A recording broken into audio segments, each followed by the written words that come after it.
আজকে মানে বিভিন্ন টেক্সট আসছে, সবাই ভেঙে পড়ছে। আমাদের 22-এর যারা আছে সবাই ভেঙে পড়ছে যে যেহেতু 9 তারিখে আমাদের মানে সবার জানি যে 9 তারিখে স্টেটা উঠবে সুপ্রিম কোর্টের 14-17 প্যানেলের উপরে, যে 20-22 সেশনের যে যেটা হলো যে 9 তারিখে স্টেটা উঠবে, 10 তারিখে আমাদের যে ধর্না 10-11-র মধ্যে আমরা একটা আমাদের ইন্টারভিউ নোটিফিকেশনের একটা দাবি এবং সেখান থেকে আমরা আদায় করে নিয়ে আসব। কিন্তু সেই কেসটাকে দেখতে পাচ্ছি যে সেটা 30 তারিখে চলে গেছে। তো দিন দিন আমাদের আশার আলো দিন দিন অনেকটা কমে আসছে। তো আমরা এখনো আমাদের ভেঙে পড়ার সময় নেই, ভেঙে পড়ার জায়গাও নেই। 30 তারিখে 14-17 যে স্টে ওঠার যে কেসটা 30 তারিখে চলে গেছে, সেটা 30 তারিখ থেকে মানে অক্টোবর, ওখান থেকে নভেম্বরেও চলে যাবে। এটা কিন্তু কোনো মানে এটার কোনো সিওরিটি নেই। মানে নভেম্বরেও চলে যেতে পারে, ডিসেম্বরেও চলে যেতে পারে।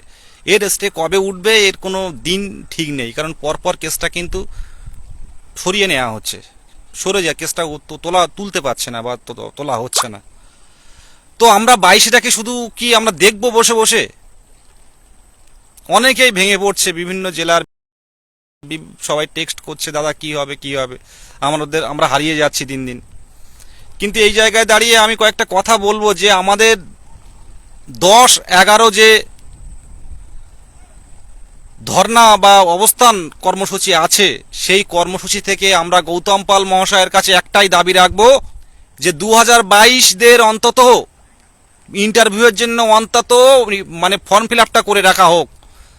তারপর যখন এই স্টে উঠবে তখন যারা চাকরি পাবে তাদের বাদ দিয়ে আমাদের ইন্টারভিউ নেবে।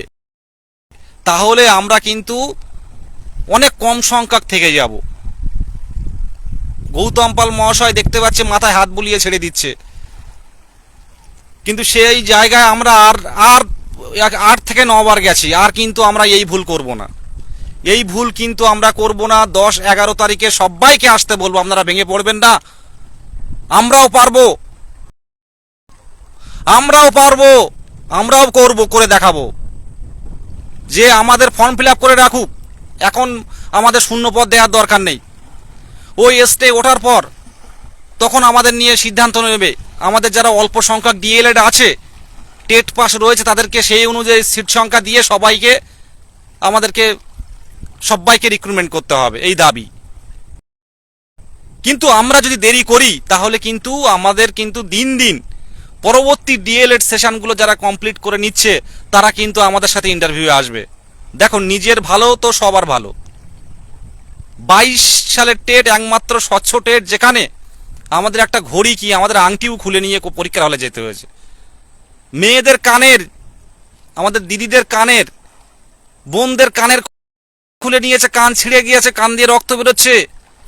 এইরকম ভাবে তারা টেট পরীক্ষা দিয়েছে, যেখানে কোনো দুর্নীতি নেই, যেখানে কোনো মোবাইলে টেক্সট আসেনি, সেখানে এক জায়গায় বসে দেখে দেখে লেখা হয়নি। সুতরাং এই ষষ্ঠ টেটে এদেরকে সবার নিয়োগ করতে হবে। এই দাবি 10-11 তারিখে একটাই দাবি থাকবে, আমাদের শূন্য পদ দেওয়ার দরকার নেই। কিন্তু আমাদের নতুন টেটের মতো যেরকম ফর্ম ফিল আপ হচ্ছে, আমাদেরও ফর্ম ফিল আপ করে নিক। যাদের কমপ্লিট আছে ডিএলএড তাদের জন্য, তাদের কমপ্লিট আছে, তাদের ডিএলএডটা করে নি। কতজন ডিএলএড আছে, টেট পাস আছে? 14-17 নিয়োগ হবে না বলে, 14-17 প্যানেল স্টে থেকে স্টে উঠবে না বলে, তার জন্য দায় আমরা কেন নিতে যাব? আমরা কেন নেব? 22টা কেন নেব আমরা? 14-17 যদি এরকম বছরের পর বছর হতে থাকে, যদি মার্চ মাস পর্যন্ত চলতে থাকে, তাহলে আমরা তার জন্য দায়ী হব কেন? আমরাও তো দিন গুনছি, আমরা তো চাই স্টে উঠুক, 17 চাকরি পাক। কিন্তু কাদের জন্য কেন আমি জানি না, বুঝি না।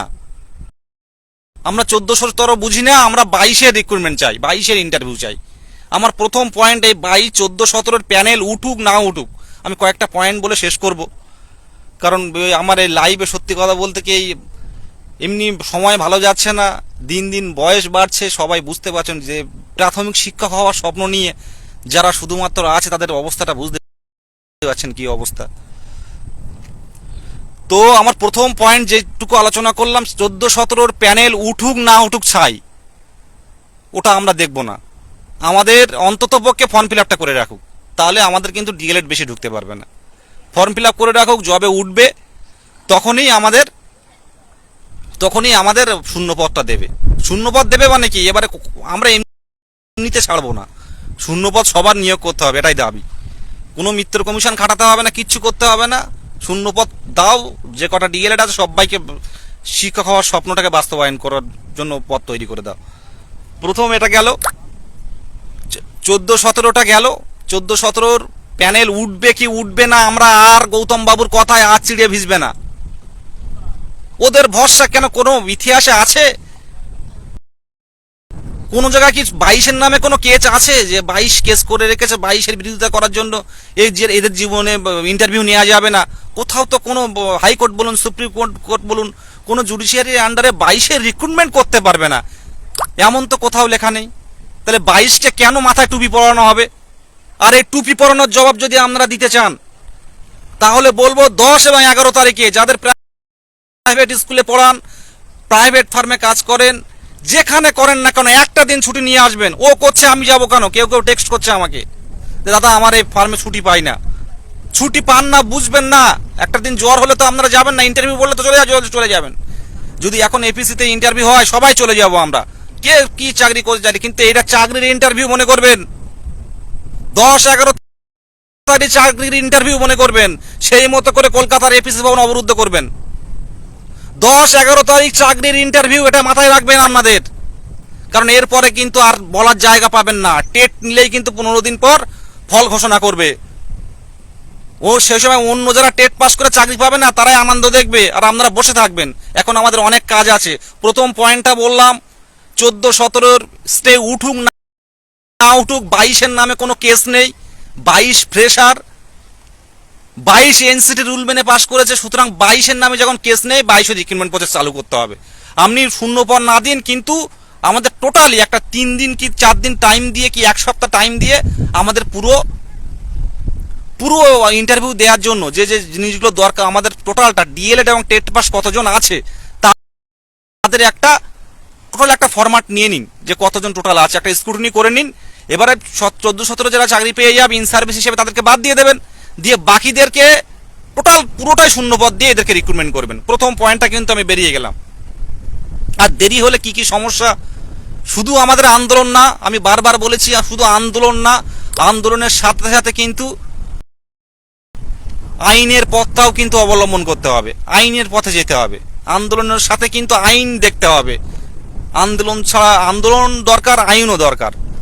কেন বলছি, আপনারা দেখতে পাচ্ছেন যে ম্যাট 1594, আমি দ্বিতীয় পয়েন্টটা নিয়ে আলোচনা করছি। ম্যাট 1594, যেটা পর্ষদকে ডিভিশন বলেছিল মহামান্য বিচারপতি সুব্রত তালুকদার মনে হয়, যে 3 মাসের মধ্যে রেজাল্ট বের করবে, নভেম্বর নাগাদ কিন্তু রেজাল্ট বেরোবে। সেখানে কিন্তু কয়েক হাজার থেকে কয়েক লক্ষ হতে পারে,